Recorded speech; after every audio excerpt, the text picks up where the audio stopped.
3일입니다. 오늘 여러분이 말씀드릴 부분은 미국 증시가 조금 조심해야 된다는 부분들을 좀 말씀을 드리면서 우리가 어떻게 대응을 해야 될지, 그리고 한국 증시는 어떻게 해야 될까, 미국 증시가 이제 흔들릴 조짐을 보이고 있는데 우리나라는 더 빠질 수도 있는 거 아닐까요? 그래서 이런 부분들을 빠르게 짚고 그나마 우리가 1월 달에 선방할 수 있는 또 수익을 낼 수 있는 그런 종목군들을 말씀을 드리도록 하겠습니다. 일단 미국의 문제는 일자리가 너무 좋다. 이게 문제죠. 미국은 지금 저는 개인적으로 다음 주까지 조정의 국면으로 이어질 수 있겠다라고 생각이 드는 이유는요. 첫 번째는 트럼프가 고침을 합니다.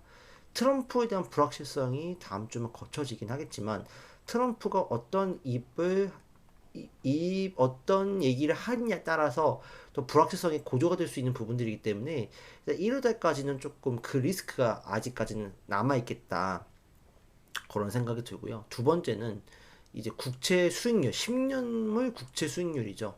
10년물 국채금리 수익률이 지금 4.7을 상회하고 있어요. 4.7을 넘어서 5%까지 가고 있는데 이러게 되면 미국도 한 번도 가보지 않은 길로 갈 수 있는 거예요. 일반적으로 4.5% 포인트 넘어가게 되면 미국 증시가 이제 조정의 국면을 갈 수 있다고 합니다.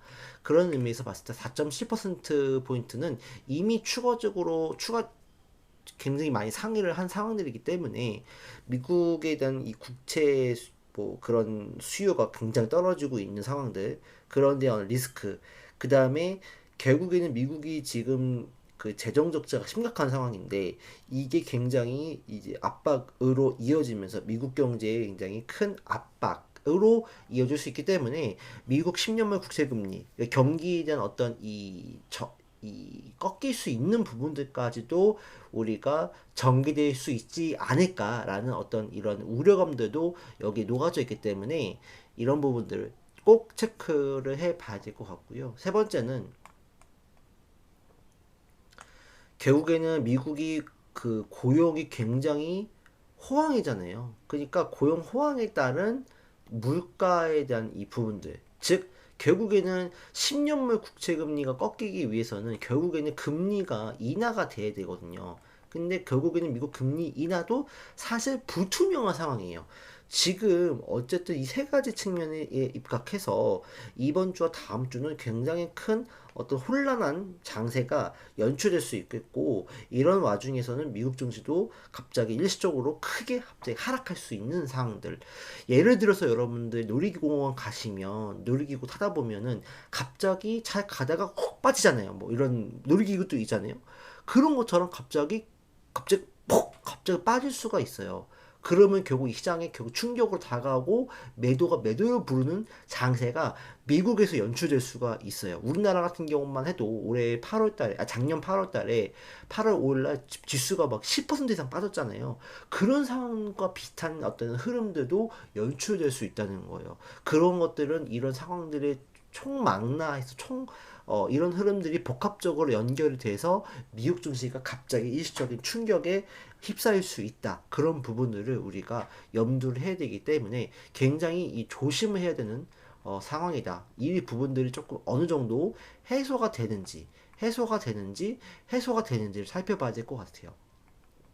일단 먼저 이 당장 우리가 최근에 놓여진 문제는 이 고용이 너무 좋은 부분들. 그렇기 때문에 결국에 미국은 올해도 금리 인하를 해야 되는데 파월이 금리 인하를 할 수 있을까? 오히려 금리 인하가 아니라 금리 인상에 대한 부분까지도 지금 시장은 예상을 하고 있다는 말이죠. 일부이긴 하지만 동결할 가능성이 높다. 그다음에 노동부의 그 고용보고서, 금요일날 발표된 고용보고서는 비농업 일자리가 전월 대비 25만 6천 명 증가했는데 이 부분은 예상치 15만 5천 명보다 물론 10만 명 이상 증가한 수치. 그다음에 실업률도 4.1%로 전월 대비 하락. 뿐만 아니라 전문가 예상치 4.22보다도 하회를 했다는 거예요. 올해 결국에는 금리 인하를 해야 되는데 이러다 보면 결국 금리 동결은 물론이고 결국에는 인상까지 할 수 있다라는 부분들이죠. 그리고 여기다가 이제 트럼프가 취임을 하게 되면 보편 관세 추진하게 되면 결국에는 물가가 더 오를 수 있단 말이죠. 그만큼의 관세가 추가가 되기 때문에 그 관세를 상쇄하기 위해서는 결국에는 이 가격을 이 관세 때문에 올릴 수밖에 없어요. 그래야지 결국에는 매출이 떨어지지 않겠죠. 그런 상황이기 때문에 결국엔 물가는 더 오를 수밖에 없는 압박이 이어질 수 있는데 여기다가 지금 미국의 고용이 너무 좋아요. 그러면 결국에는 다음 주에 이번 주에 발표되는 CPI나 PPI나 PCE의 물가 지수도 결국엔 인플레이션으로 이어질 수 있지 않느냐는 어떤 이 불안감들이 결국에는 높아질 수밖에 없다는 거죠. 이번 주 나오는 물가 지수들이 만약에 이런 흐름들이 입각해서 굉장히 올라갔다 그러면은 연준은 굉장히 심각한 고민을 해야 될 겁니다. 다만 물론 12월에 이 고용 지표가 좋았다는 부분들은 아무래도 연말 효과 때문에 연말연시 뭐 크리스마스 효과 때문에 일시 고용직 임시 고용직이 증가해서 벌어진 게 아니냐라고 할 수 있겠지만 일단은 지금 이런 지표 자체는 굉장히 호황이기 때문에 호조세를 보여주고 있기 때문에 결국 미국의 이 금리 인하가 어려울 수도 있는 상황들 그 다음에 아까 말씀드렸던 이 10년물 국채금리가 5%를 돌파할 수 있는 부분들 그렇기 때문에 이런 부분들을 그나마 이 10년물 국채금리를 내리려면 결국에는 금리 인하가 필요할 수 있는데 금리 인하가 지금 못하는 상황까지 가야 되고 오히려 인상까지 간다면 10년망의 국채금리는 오히려 더 오를 수밖에 없는 또 우리가 가보지 못한 길을 걸어갈 수 있다는 점까지 이런 불안감들이 굉장히 산적해 있다라고 봐야 될 것 같아요. 그래서 우리는 결국에는 미국 증시는 조정의 국면으로 올 수 있다라는 흐름들로 일단은 봐야 될 것 같고요. 그 다음에 미국의 국채금리 수익률도 결국에는 4.76%포인트를 기록을 하고 있거든요. 그러니까 이런 점을 봤을 때는 확실히 이게 꺾이지 않는 이상 굉장히 좀 리스크가 있다. 이제 상승 추세를 잘 보여주고 있는 흐름이잖아요. 차트상으로 봐도 이런 부분이 꺾이지 않는다면 꺾이기 위해서는 사실은 고용이 나빴어야 되는데 고용이 너무 좋았기 때문에 결국 이걸 해결할 수 있는 부분들은 그거 이 금리 인하가 필요했던 부분. 근데 금리 인하를 하기 위해서 고용이 너무 좋기 때문에 금리 인하가 매끄럽지 못할 수밖에 없는 상황들이죠. 금리 인하를 하기 위한 조건 뭐가 있을까요? 굉장히 이건 제 개인적인 생각인데 굉장히 돌발적인 악재가 발생하거나 어떻게 보면은 굉장히 뭐 진짜 뭐 전염병이 크게 창궐을 한다든지 전쟁이 크게 일어난다든지 이런 거 아니고서 지금 우리가 이 금리가 인하를 자연스럽게 스무스하게 할 수 있는 방법이 없다라는 부분들이에요. 그래서 이 부분들이 어떻게 꺾일 것인지 그러면 결국에는 다 이제 그나마 우리가 할 수 있는 부분들은 현실적인 부분은 결국에는 이 물가 지수가 그럼에도 불구하고 안정적으로 2%대를 유지 CPI가 나온다든지 그 다음에 트럼프가 어떤 돌발 변수를 일으키지 않는 선에서의 어떤 행동을 나선다든지 이런 부분이라고 하면 결국에는 꺾일 수 있겠지만 아직까지 그거에 대해서 우리가 장담할 수가 없으니까 일단은 조심하는 게 좋겠다라는 입장입니다. 그래서 미국 증시는 우리가 조금 조정의 국면으로 볼 수 있겠다. 하지만 조정이 나온다고 해서 이게 나쁜 조정이다라고 볼 수는 없어요. 결국에는 미국 증시는 결국에는 단기 조정으로 이어지지 뭐 여기서 뭐 폭락이 나와서 미국이 망한다 이렇게 보지는 않거든요. 그래서 조정이 나올 수는 있겠지만 우리는 그 조정 시 매수 관점으로 보는 전략을 써보자라고 말씀을 드리고 싶습니다. 조정의 폭은 얼마나 될지는 모르겠어요. 하지만 안 나올 수 있어요. 근데 현재로서는 좀 불안한 상황이다. 약간 살오는 판을 걷는 그런 느낌인 것 같아요. 그래서 잘 걸으면 상관없는데 갑자기 훅 빠져버리면 다 대책이 없는 상황이 벌어지는 거죠. 그렇기 때문에 일단 미국 증시 투자하시는 분들은 비중을 좀 줄이는 전략을 써보고 나중에 조정이 나왔을 때는 차라리 그때 조금씩 다시 매수하는 관점으로 접근하는 게 좋지 않을까라고 생각이 듭니다. 그럼 우리나라 증시인데요. 우리나라 증시는 말할 것도 없죠. 미국 증시가 빠지게 되면 결국 우리나라 증시도 빠지게 될 텐데, 오늘도 그런 의미에서 봤을 때 또 외국인들이 코스피에서 거의 9천억 정도 매도가 지금 이어졌단 말이죠. 우리나라 같은 경우는 외국인 수급이 굉장히 중요하고, 두 번째 환율에 대한 부분이 되게 중요하죠. 근데 환율이 우리나라가 지금 1,450원은 돌파했어요.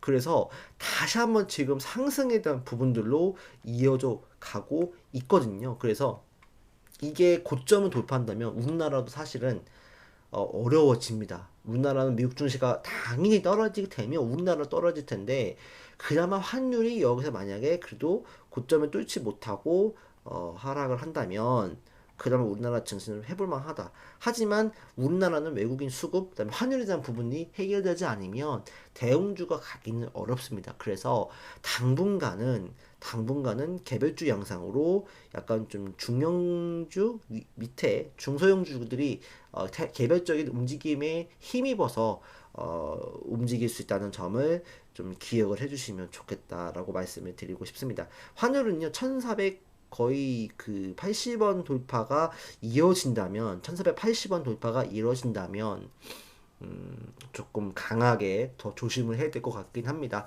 이거는 지속적으로 체크를 해 보도록 하죠.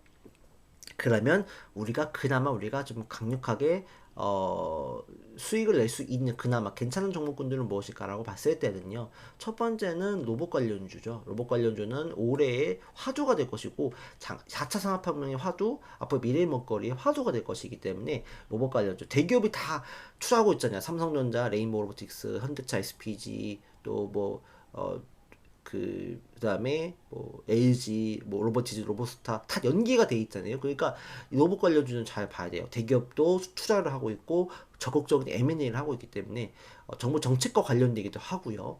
두 번째는 이제 이런 금리나 어렵긴 하지만 그래도 경기라는 어떤 부분이 꺾인다고 했을 때 그래도 경기 방어적으로서 그다음에 우리나라의 어떤 이 실력과 경쟁력이 뛰어나다 수 있는 제약바이오 쪽 제약바이오 쪽도 조금 시세가 살아있는 쪽으로 좀 봐야 될 것 같다라고 생각이 들고 세 번째 트럼프 취임에 있어서 우리나라하고 협업을 하게 됐던 것들이 조선 관련주죠.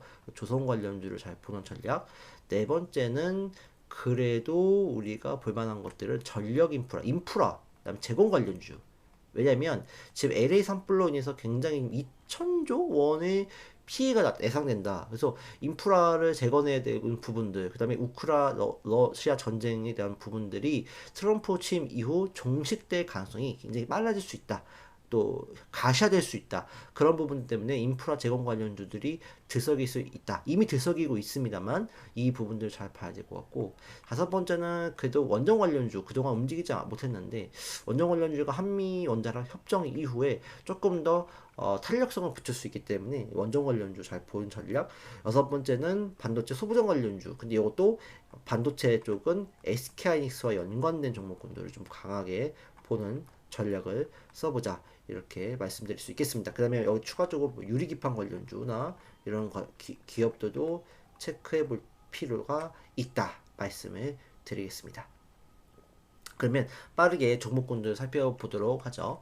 일단은 로봇 대장주는 레인보우 로보틱스가 대장주입니다. 삼성전자 자회사가 된 레인보우 로보틱스가 내일 강하게 또 양봉으로 치고 올라간다면 로봇 관련주가 또 급등할 수 있는 양상들이죠. 레인보우가 올라간다면 뭐 클럽봇이라든지 그다음에 SPG라든지 SBB테크, 뉴로메카, 그다음에 요일 로보틱스, 엔젤 로보틱스 이런 기업들이 움직일 수 있다라고 봐야 됩니다. BK닉스 이런 종목군들. 그래서 로봇 관련주 레인보우 로보틱스 움직임을 잘 살펴보시고 레인보우 매매도 괜찮고 아니면 기타 종목도 저는 괜찮다. 올해의 매매에 집중해야 할 부분은 로봇 관련주라고 저는 생각은 듭니다.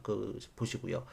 그 다음에 인프라 관련주는 HD 현대일렉트릭이 대장주인데 얘는 많이 올라갔으니까 이것보다는 아무래도 LS 에코에너지 이건 추천주죠. 많이 올라갔어요. 1월달에.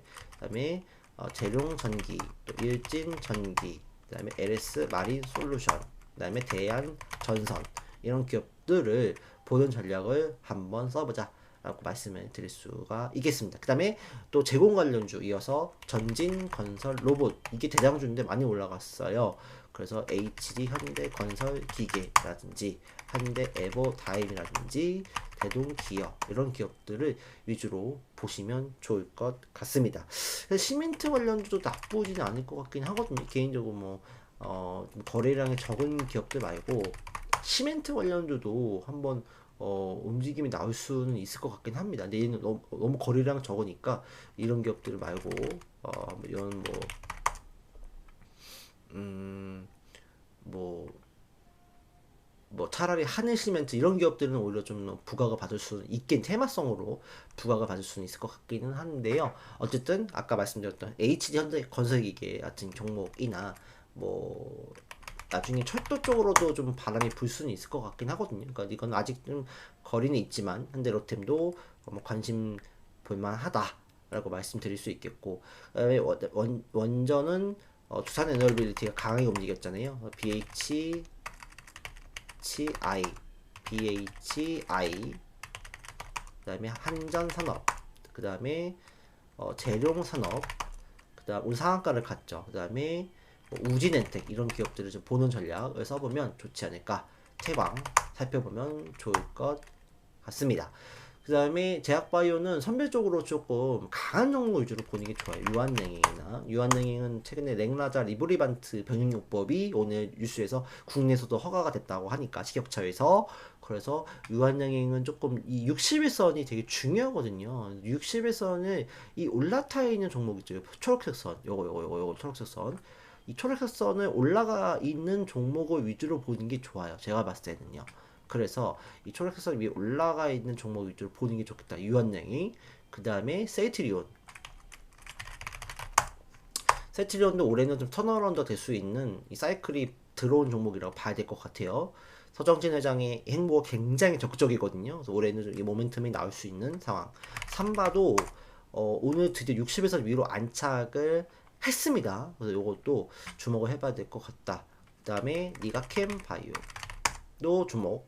그 다음에 한올바이오 파마 또 주목해봐야 되고, 근데 60에서 깨지게 되면 비중 조절 리스크 관리 필요합니다. SK바이오 60에서 위에 있는 종목군 위주로 제가 말씀을 드리는 거예요. 이런 종목군 잘 보시면 될 것 같고, 그 다음에 반도체 쪽은 아무래도 조금 그 선별적으로 SK하이닉스와 관련된 기업들, 주성 엔지니어링, 그 다음에 뭐 한미 반도체, 그 다음에 테크 윙, 삼성전자 관련 있는 기업들은 그나마 YC 정도, 이 정도가 괜찮지 않을까라고 생각이 듭니다. 유리기판 관련주는 SKC, 이 정도로 보시는 전략을 써보면 좋지 않을까라고 생각이 듭니다. 조선 관련주는 뭐 성광밴드, 하나오션, 미국 MRO 관련주도 이제 조정 나오면 사시는 게 좋겠다, 그죠? 조정이 나왔을 때 사는 게 좋겠다. 그 다음에 성광 밴드, 그 다음에 STX 엔진,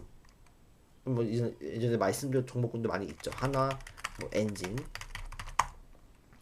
그 다음에 조정실 좋을 것 같고, 뭐 동성 화인텍 이런 기업들도 관심을 가져보시면 좋을 것 같습니다. 또 오늘 영상은 이대로 마치고요. 한국 증시가 또 위태위태합니다. 미국 증시가 빠지게 되면. 근데 어쨌든 한국 증시는 다 빠지더라도 이 강한 모멘텀이나 또 세력들에서 강하게 움직이는 종목군들 위주로 살아남을 수 있기 때문에 이런 종목군들 위주로 좀 보시는 전략을 써보고, 만약에 미국 증시가 많이 안 빠진다고 하면은 다시 또 제가 또 리뷰를 다시 해 드려야 될 것 같아요. 당장은 이번 주 다음 주가 굉장히 좀 위기라고 생각이 들기 때문에 이번 주 다음 주는 특히 미국 증시 투자하시는 분들은 조금 보수적으로 보던 전략을 써보고, 한국 증시 투자하시는 분들도 트럼프의 이입, 그다음에 이 금리 인하에 대한 부분들, 물가지수, 그다음에 미국 10년물 국채금리 5%를 넘는지 이 부분들 꼭 체크하셔가지고 투자 임하시면 좋을 것 같습니다. 오늘은 방송 이렇게 마치도록 하겠고요. 시청해 주셔서 감사합니다.